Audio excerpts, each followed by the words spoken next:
Assalamualaikum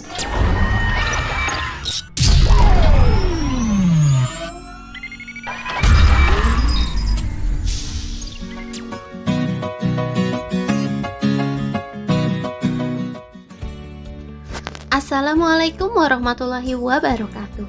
Selamat pagi adik-adik pembelajar. Semoga kita selalu dalam keadaan sehat dan selalu semangat belajar. Selamat berjumpa kembali dalam channel Bedah Buku PPKN kelas 7, 8, dan 9.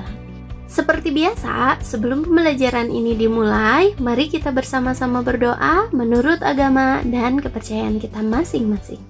Berdoa dipersilahkan. Bismillahirrahmanirrahim. Rabbi zidni ilman warzuqni fahman waj'alni minas sholihin. Selesai. Pada video kali ini kita akan membahas materi pembelajaran PPKN kelas 7.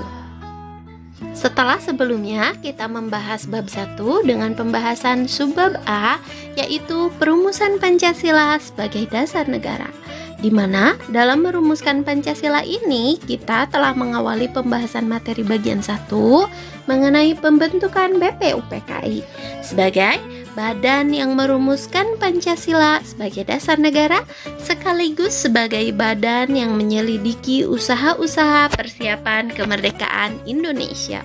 Kemudian kita juga telah membahas materi bagian 2 yaitu perumusan dasar negara yaitu Pancasila, di mana tokoh-tokoh para pendiri negara saling mengusulkan pendapat mengenai rumusan dasar negara Indonesia. Adapun usulan-usulan mengenai dasar Indonesia Merdeka tersebut secara berurutan dikemukakan oleh Muhammad Yamin, Supomo, dan Insinyur Soekarno. Kemudian dilanjutkan kepada pembentukan Panitia 8, kemudian Panitia 9 yang menyepakati Piagam Jakarta, sampai pada dirubahnya rumusan dasar negara Indonesia yang tercantum dalam Piagam Jakarta tersebut. Nah, pada pertemuan kali ini kita akan melanjutkan pada pembahasan materi subbab B, yaitu penetapan Pancasila sebagai dasar negara. Untuk bisa mengikuti materi kali ini, kalian bisa buka buku paket pegangan siswa, yaitu buku paket PPKN kelas 7, kurikulum 2013, revisi 2017, pada halaman 12 sampai halaman 14 ya. Baik, kita mulai saja. Materi subbab B, penetapan Pancasila sebagai dasar negara. Setelah sidang BPUPKI yang pertama dengan pembahasan dasar negara, kemudian dilanjutkan pada sidang BPUPKI yang kedua, yaitu melengkapi rancangan batang tubuh Undang-Undang Dasar Negara Kesatuan Indonesia Merdeka. BPUPKI kemudian dibubarkan karena telah menyelesaikan kedua tugas tersebut.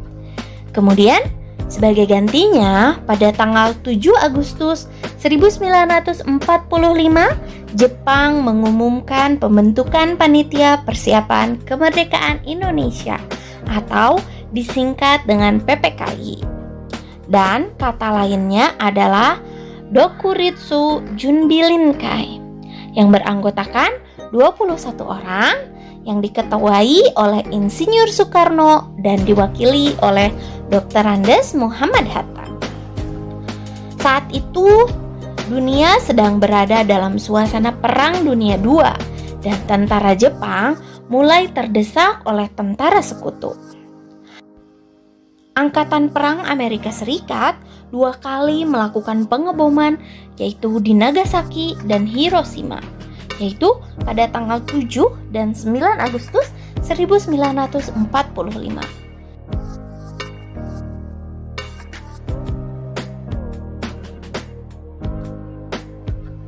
Untuk keperluan membentuk PPKI tersebut, pada tanggal 8 Agustus 1945, 3 orang tokoh pendiri negara, yaitu Insinyur Soekarno, Muhammad Hatta, dan Kanjeng Raden Tumenggung Rajiman Widyodiningrat berangkat menemui Jenderal Besar Terauchi, yaitu Saiko Shikikan di Saigon.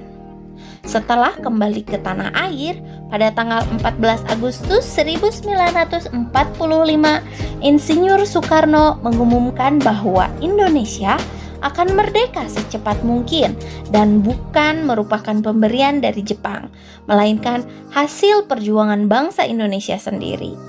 Sebagai buktinya, atas kehendak bangsa Indonesia itu sendiri, anggota PPKI ditambahkan menjadi 6 orang, sehingga anggota seluruhnya menjadi 27 orang.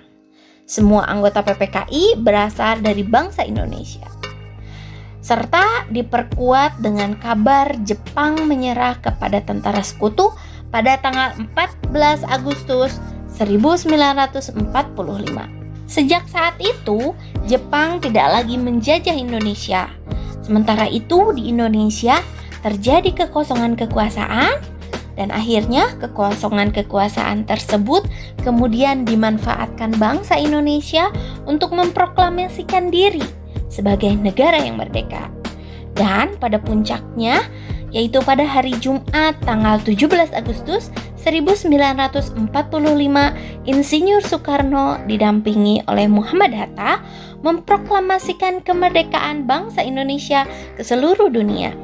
Dan keesokan harinya, pada tanggal 18 Agustus 1945, PPKI melaksanakan sidang dan menghasilkan putusan sebagai berikut.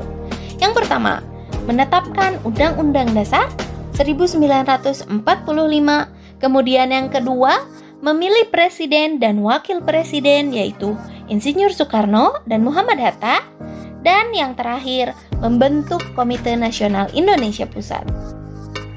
Nah, dari salah satu keputusan sidang PPKI tersebut, yaitu keputusan nomor 1 yang mengesahkan Undang-Undang Dasar 1945, ditetapkan juga rumusan sila-sila Pancasila sebagai dasar negara Indonesia.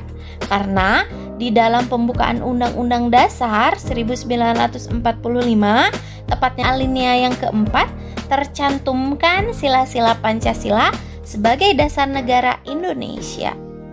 Demikianlah pembahasan materi pertemuan kali ini.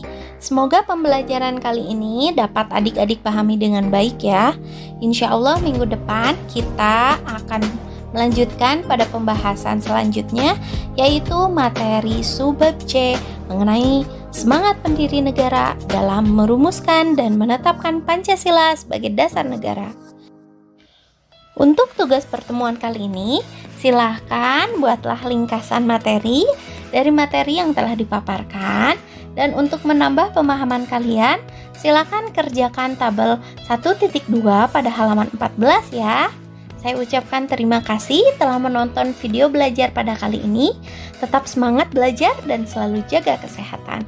Selamat berjumpa kembali di pembahasan materi selanjutnya. Wassalamualaikum warahmatullahi wabarakatuh.